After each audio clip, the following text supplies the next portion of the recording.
president. So did you see the Breakfast Club that who they just recently had on there, like last week? It was Jill Stein. They had my girl on there. I did not see that. They had my. It was kind of a setup job. I didn't really like it. They tried to play my girl. How so? They had her up there, and they had her vice president candidate up there as well. And then when they bring the politicians, they've been doing a thing where they want to make sure they bring someone who's quote unquote knowledgeable in the field. So they had Angela. Actually have the conversation with. They had Angela Rye up there, mm-hmm. and man, like when you want to really paint someone as being purchased by a side, it was just so disgusting. It was so obvious. Like she couldn't even really hide the fact that she was literally. Which side was she obviously purchased? It's Angela Rye. She's over there for Kamala. Yeah, she's over there. I just wanted to make it clear. I'm not sure if she's an AKA, but she was acting like she was in lockstep in order with the code. Mm-hmm. Like literally, the talking points that they tried to have for her were not even. Really quick. They were kind of like the reverse of what we asked the politicians. So we say the politicians go up there.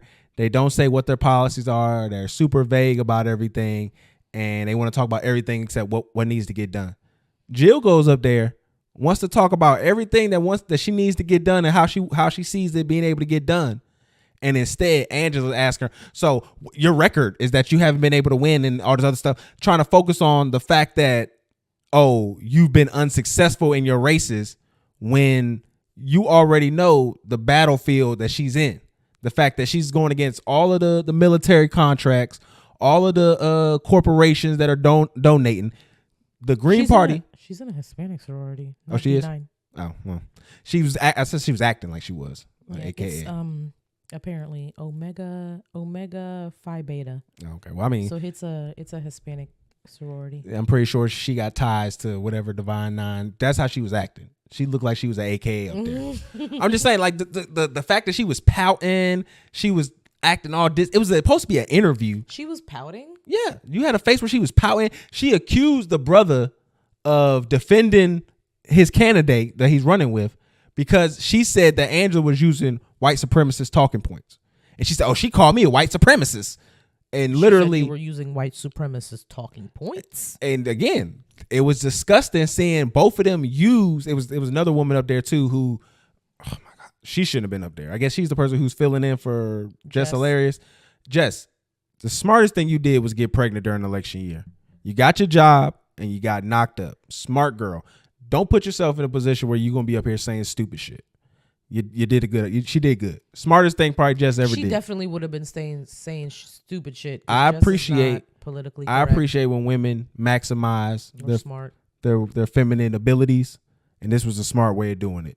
Don't put yourself in an exposed position. Have that company pay for your pregnancy. Good job. But no, Angela Rye she's just clearly.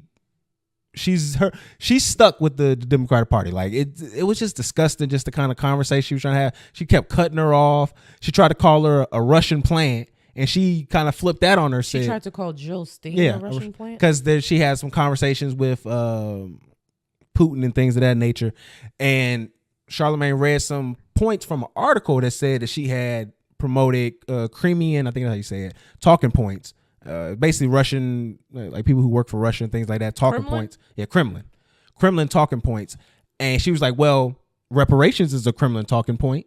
Like she started breaking down what they consider like racial, equality. That's a Kremlin talking point to them. So she shows like the fact that you're using this logic and these rhetoric that's being used by other people to discredit when you know better. I would hope for Angela. I would hope she know better. But clearly she purchased. They have sent her a nice check in the mail. I think she was just at like some Democratic event this weekend, right afterwards. So I can definitely tell them, no, good job. You sent that check in. Because what people don't understand is the Green Party is the party that wants to help the working class. Yes. And a lot of people don't realize that. The Green Party is technically the party that we should be paying more attention to. But everything is so divisive, and the electoral party is set up in a way that like you feel like you're wasting your vote if you're that's what we've been conditioned.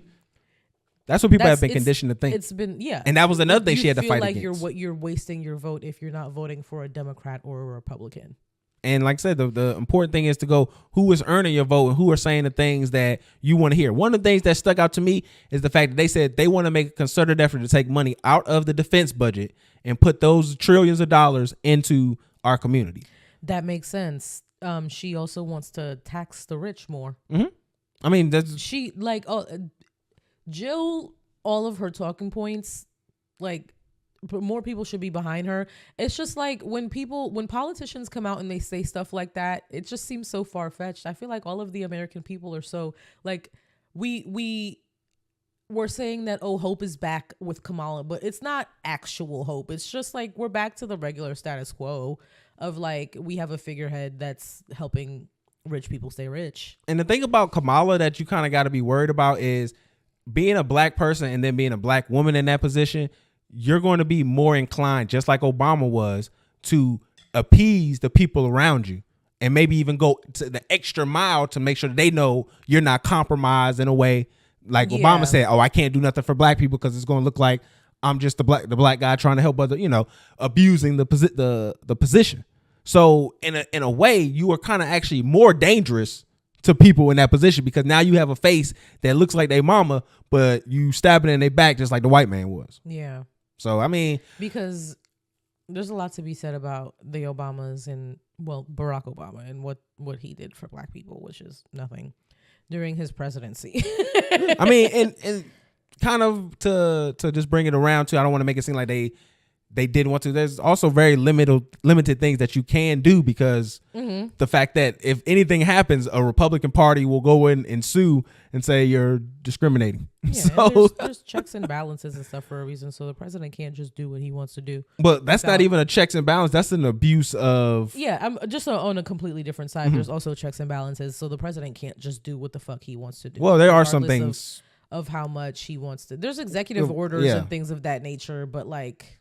The only reason they say that those aren't effective is because the next president can come in and write them out, but they help in the immediate time. And that's what she said. A lot of stuff that she would be doing would be executive order, would just be coming in and just signing into executive order. Yeah, this needs to get done. Just sign like dozens of executive orders. They brought up a tyrant. They brought up another point.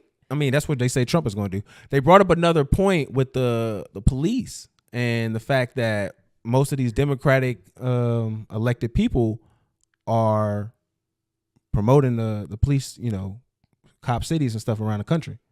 So the fascism, like he said, both sides are promoting cop cities, basically. Yeah. We're already That's not what the people want. We already in a fascist state. That's basically the main point here. Is we're already in a fascist state. There are two sides of the same coin, and anybody who's trying to tell you they're not are lying to you right in the face. This is really case in point. I wasn't aware that cop cities were popping up all over the United States. Like, I thought it was just Georgia. I thought Georgia was just the first one that they were going to try out for a couple years, but it's multiple states happening at the same time, and all of them are black cities. They're getting ready for civil unrest. They're getting a small group of people who they can pay what they would feel is decent amount, and they're just getting ready for the civil unrest that's pending. Yeah. They need more soldiers. They need more traitors. That's just basically what they're getting you for right now.